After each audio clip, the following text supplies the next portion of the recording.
આજ સુધી આંગણવાડી એટલે તેડા ઘર બેન આયા હતા અને છોકરા લઈ ગયા હતા, છોકરાને રમાડે છે. મારા માટે આંગણવાડી એ છોકરાઓને હાચવવા માટેનું ઘોડિયાઘર નથી. મારા માટે આંગણવાડી એક સંસ્કાર ભૂમિ છે. મારા માટે આંગણવાડી એ આવતીકાલના સમાજને ઘડવા માટેનું પાંદડું છે. અને આંગણવાડીની પ્રત્યેક બહેન મારા માટે માતા યશોદાનું રૂપ છે. ભગવાન કૃષ્ણ જન્મ્યા હતા દેવકીને ત્યાં, પણ ઉછર્યા હતા માતા યશોદા પાસે. દુનિયાની પહેલામાં પહેલી આંગણવાડી એ માતા યશોદાની આંગણવાડી હતી, જ્યાં ભગવાન કૃષ્ણનો ઉછેર થયો હતો અને આવા મહામાનવ બન્યા હતા.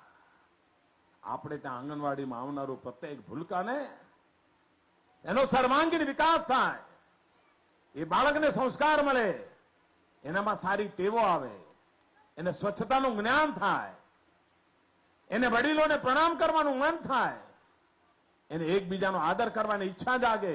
આ બધું બચપણમાં રમતા રમતા થઈ જતું હોય છે.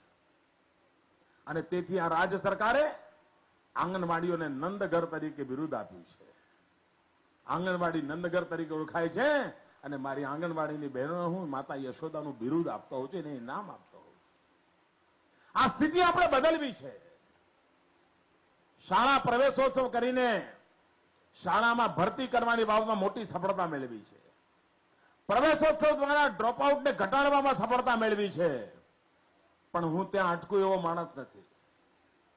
મારે હવે આગળ એક પગલું ભરવું છે, અને આગળ પગલું ભરવું છે એનો મારો ભાગ છે. હવે શાળા પ્રવેશોત્સવ એ તો કરશું અને ચલાવશું, પણ હવે મારે કરવો છે ગુણોત્સવ. સમગ્ર રાજ્યમાં શિક્ષણમાં ગુણાત્મક પરિવર્તન લાવવું છે. આજે છીએ એના કરતા શિક્ષણનું સ્તર ઊંચે લઈ જવું છે.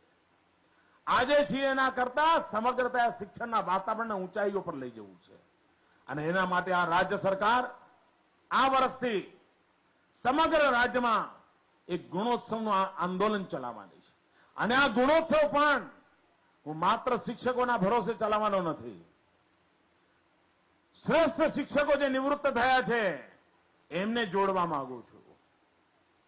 યુવાન મિત્રો જે લોકો ઉચ્ચ કક્ષાએ ભણતર કરી રહ્યા છે, કોઈ એન્જિનિયરિંગમાં ભણે છે, કોઈ મેડિકલમાં ભણે છે, કોઈ બીએસસી બીકોમ એલએલબી કરી રહ્યા છે, એવા જવાનીઓને કહેવાનું છું કે 3 દિવસ આપ આપો મને. આપની પસંદગીના ગામડામાં જાઓ અને ત્યાંના શિક્ષણમાં સુધારો કરવા માટે આપ જાતે શિક્ષક બનીને બાળકો જોડે બેસો. એક આંદોલન ઉભું કરવું છે મારે. સમગ્રતા મારા ગુજરાતનું કોઈ બાળક શિક્ષણમાં કચાશ ન હોય, વાતાવરણમાં ઉણપ ન હોય, સપનામાં ખોટ ન હોય, ઉમંગ અને ઉત્સાહથી ભરેલું શિક્ષણનું આખું વાયુવરણ પેદા કરવું છે. અને એના માટે આવનારા દિવસોમાં એક ગુણોત્સવનું અભિયાન, ગુણાત્મક સુધારો, ગુણવત્તામાં વધારો, સમગ્ર શિક્ષણને નવી ઊંચાઈઓ આપવા માટેનું એક અભિયાન આપણે આ વર્ષે કરવા માંગીએ છીએ. અને એને નિરંતર ચલાવવા માંગીએ છીએ. પણ એમાં મને સમાજના શિક્ષિત યુવાનોની જરૂર છે. હું ગુજરાતના શિક્ષિત યુવાનોને અપીલ કરવાનો છું કે આપના જીવનના 100 કલાક મને જોઈએ છે, દર વર્ષે 100 કલાક. અને તમારા 100 કલાક 100 વર્ષનો પાયો રાખશે એની મને ખાતરી છે. ગુજરાતના શિક્ષિત યુવાનો મને જે 100 કલાક આપે તો એ 100 કલાકના ભરોસે ગુજરાતના ભાવિ 100 વર્ષનો નક્કર અને મજબૂત પાયો નાખવાની એનામાં તાકાત પડી છે. ગુજરાતની યુવા શક્તિમાં સામર્થ્ય પડ્યું છે. એને જ્ઞાન પ્રાપ્ત કર્યું છે, શિક્ષણ પ્રાપ્ત કર્યું છે. હું Lions club, rotary club, Red Cross society, સમાજના સંગઠનો આ બધાને જોડવા માંગુ છું. હું કોળી સમાજને વિનંતી કરીશ કે ભાઈ તમારા સમાજમાં ભણેલા છોકરાઓ કેટલા છે ભેગા કરો. એમને આપણે 100 કલાક માંગીશું. એમને કહીશું કે મારા કોળી સમાજનું એક પણ સંતાન અભણ ન રહે, એના માટે કામે લાગે. હું રબારી સમાજને વિનંતી કરીશ કે તમારા સમાજમાં ભણેલા છોકરાઓ કેટલા છે એમને ભેગા કરો. મારે એમની પાસેથી 100 કલાક જોઈએ છે. ભણેલા ગણેલા માતબર કમાતા લોકો એમને મારે જોડવા છે. એક મોટું આંદોલન ઉભું કરવું છે.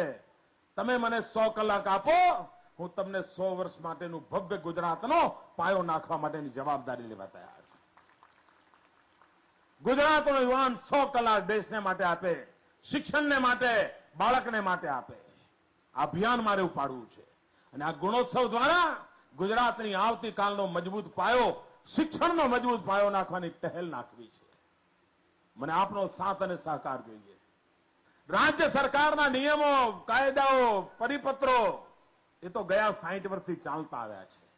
મારે શિક્ષણને જન આંદોલન બનાવવું છે. શિક્ષણને સામૂહિક જવાબદારીમાં પરિવર્તિત કરવું છે. અને એકવાર શિક્ષણને સામૂહિક જવાબદારીમાં પરિવર્તિત કરીએ તો આપણે ઈચ્છિત પરિણામ મેળવી શકતા હોઈએ છીએ.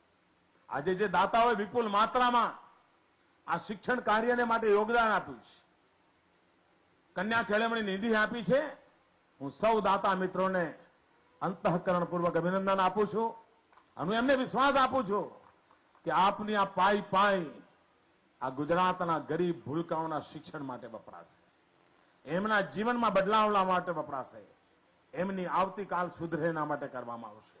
ભાઈઓ બહેનો, ગઈકાલ જેવી હતી એવી હતી. ગઈકાલને વાગોળીને ટાઈમ વ્યર્થ કરવાની આવશ્યકતા નથી. આવશ્યકતા છે આવતીકાલની સામે જોવા માટેની. આજ એવી મજબૂત બનાવીએ કે આવતીકાલ આપોઆપ ઉજળવા લાગે. આ આજનો પાયો મારે મજબૂત કરવો છે જેથી આવતીકાલની ઇમારત સમૃદ્ધ બને. આ આજને મજબૂત કરવા માટે મને પસીનો પાડનાર લોકોની જરૂર છે. ભાઈઓ બહેનો, ગુજરાતની સ્થિતિ શિક્ષણની બાબતમાં સમગ્ર દેશમાં નવતર હોય, પ્રેરક હોય, ઉપકારક હોય એ સ્થિતિ નિર્માણ કરવી છે. અને સ્થિતિ નિર્માણ કરવા માટે આપ સૌના સાથ અને સહયોગની અપેક્ષા સાથે આજે હું આપની વચ્ચે આવ્યો છું. હું જાપ ગામને વિનંતી કરું છું, આ કલંકને દૂર કરો. શિક્ષણની આવી દશા ન હોઈ શકે. અને આ વિસ્તારની અંદર અનેક નવા ઔદ્યોગિક વિકાસો થઈ રહ્યા છે. એ જગતના લોકોને પણ કહું છું કે ભાઈ, સમાજને ઋણ ચૂકવો. આવો આપણે બધા મળીને આ સમાજના નિર્માણ માટે કામે લાગીએ. જે ભૂલકાઓ આજે શાળા પ્રવેશ કરી રહ્યા છે એમને અનેક અનેક આશીર્વાદ આપું છું. એમના જીવનમાં એ સફળ થાય, એ મોટા થાય ત્યારે એમને ક્યારે એવો કહેવાનો વારો ના આવે કે હું નાનો હતો ત્યારે મને કોઈ ભણાયો નહીં અને એટલા માટે હું આવો રહી ગયો. એવો અવસર એની જિંદગીમાં ના આવે. એ જવાબદારી આપણા બધાની છે. માત્ર સરકારની નહીં, માત્ર સમાજની નહીં, માત્ર કુટુંબની નહીં, સમગ્રતયા આપણા બધાની જવાબદારી છે. અને આપણે બધા એ જવાબદારી નિભાવીશું તો આ ભૂલકાઓની જિંદગી બદલાશે. અને મિત્રો, ગામની અંદર એક નાનકડો બગીચો બનાવ્યો હોય ને તો જીવનમાં કેવો આના આખા ગામમાં ફરીને કહેતા હોય છે, વાહ, આ બગીચો મેં બનાવ્યો.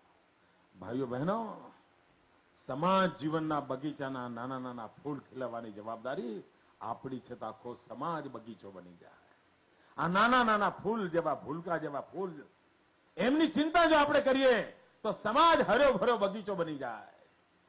જ્યાં આગળ કોઈ પીડા ન હોય, ક્યાંય કાંટાળો માર્ગ ન હોય, અને એના માટે થઈને આ નાના નાના ભૂલકાઓની ચિંતા કરવાનું કામ એક સમાજ તરીકે આપણે ઊભું કરીએ. એ જ અપેક્ષા સાથે આપ સૌને મારી ખૂબ ખૂબ શુભકામનાઓ. અને આ ગામના લોકોએ જે ઉત્સાહ બતાવ્યો છે, મને વિશ્વાસ છે કે શિક્ષણનું એક આંદોલન આ વિસ્તારમાં ઊભું થશે, એક નવું પરિવર્તન આવશે અને જરૂર સમાજનું ભલું કરવામાં આપણે યશસ્વી થઈશું. જય જય ગરવી ગુજરાત.